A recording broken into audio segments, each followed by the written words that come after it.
Some decks in Buddyfight throughout its long history had consistency and well-planned out ideas and flexibility and the ability to handle anything the opponent throws at them.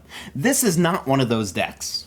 This here is the second time I'm profiling Shadow Shades for you, and it is the last time I'm profiling them because Buddyfight's dead and there's never going to be. Rest in peace. But for my final Shadow Shade deck profile, I took things to an extreme. I will say I've seen some other people, throw out lists for Shadow Shades, and they're nothing like this list. And if you play Shadow Shades and you see this list and think it's kind of whack, I assure you, give it a shot. It's incredible. This is Shadow Shades Jacob Jank style. Okay, here's what we got. We got our buddy. We got our flag. It's cool stuff. We're going to start off. 4 copies of the buddy. He's ridiculous. Look at him. This is our good friend, yours and mine, Phantom Illusionist, Silhouette Joe Illusion. I don't know why he has Illusion in his name twice, but he does. Most important thing, he fuels his own soul, and you can't take damage while he's on the board. That's all you need. So if you don't know, this deck is essentially a Voltron style deck where you have Joe in your center, and you just keep going and filling that soul. Fill it over and over. And if you go first, you should end your first turn with at least 10 cards in the soul. If you don't, you're bricked. Next, we have 2 copies of Joe Reby. He's the backup Joe in this deck. He's really only usable as a finisher. He's cute, but he's not great. I like him, but I don't love him. Importantly, your other Joe does do 1 burn damage every single turn, so you can get your opponent relatively low in life and then slap this down and boom, all his soul's gone, boom, they're dead.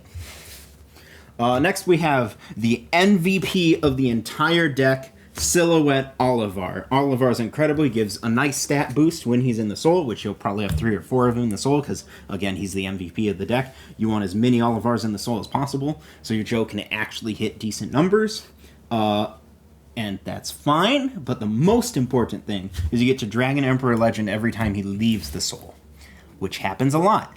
Did I mention you can also every single turn bring him back? 1 copy. Every single turn. Not every single your turn. Every single turn. You bring one Olivar back into Joe's soul every single time. So much. It gets absurd. Then we have the card that makes certain decks suffer. Suffer. Silhouette Fugo. Fugo? It's ridiculous. This card, you don't care about its ability when it's dropped from the soul. All you need to know, the only thing you need to know about it is you can slap it in Joe's soul, and it says every time your Joe deals effect damage, which happens once per turn, every single turn, they lose a gauge. Note, it stacks. So if you have 4 in the soul, your opponent loses 4 gauge every turn. It's a better deck than Godpunks when it comes to gauge destruction. Your opponents will suffer. Next, check this out. We got 3 copies. Silhouette Simbar. He fetches back your other Silhouette cards so you can put them into the soul. That's all you need to know. He never goes on the field unless something's gone very, very, very wrong. Next up, look at this. Illusion the Shade. It is. It's got protection abilities. It's searchable, and oh yeah, you get to put the top card of your deck into your Joe's soul at the beginning of your attack phase, and then you can choose any card from the soul and put it into your hand.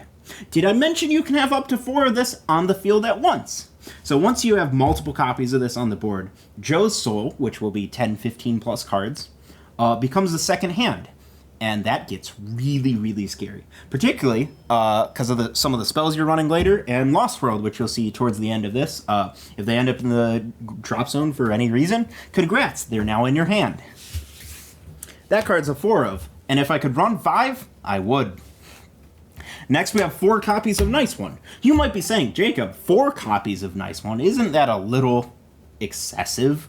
And I would say, absolutely! This is the type of deck where you want to go to the extremes. So the thing is, you see it on turn 1, you win. Oh, by the way, if you don't see it on turn 1 and you end up going into Lost World in a couple turns after, and you see it when you're in Lost World, you win!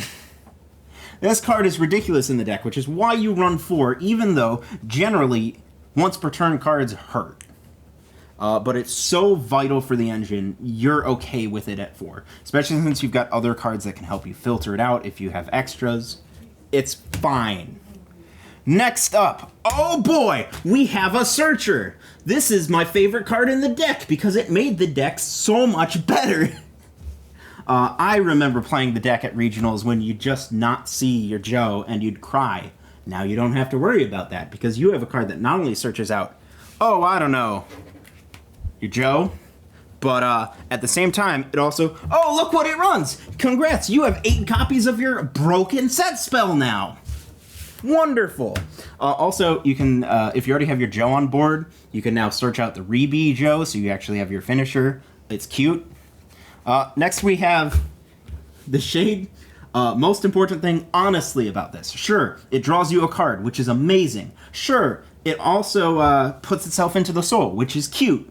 But the most important thing is it gains you 1 gauge, and believe it or not, that's huge for this deck. You need the gauge. Next, we have some lectures here. We got 3 lectures because it's a play extender and you want it, and it's also really, really cheesy when you get to do it at counter speed on your opponent's turn. Also, the deck really, really wants that filtering of the top 2, and you need the gauge. Next, we have Little Light. This card is absurd in the right context. It lets you choose any monster in your deck. You get to take your crazy ass cards, you get to grab your Fugo, put it into the gauge or into the drop zone, and you gain a life, and congrats, you're getting combos. Then, Time Sale. I should not have to explain to you why Time Sale's in this deck. Drawing cards is a good thing.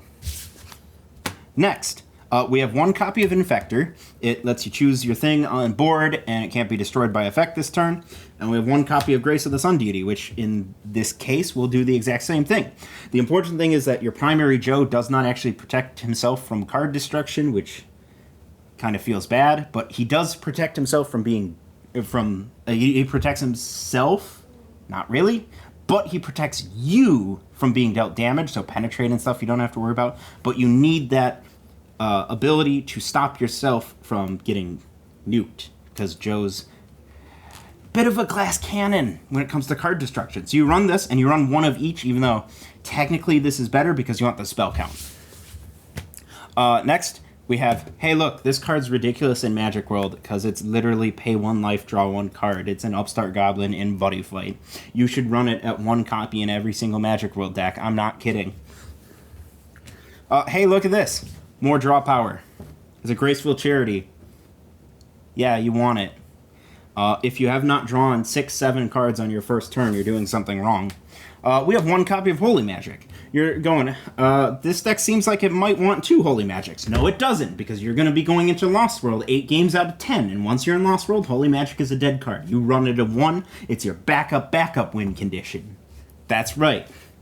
Then we have Recover Veil. Recover Veil is almost 99% of the time in this deck used to just gain you 2 gauge, but it's got flexibility for other situations.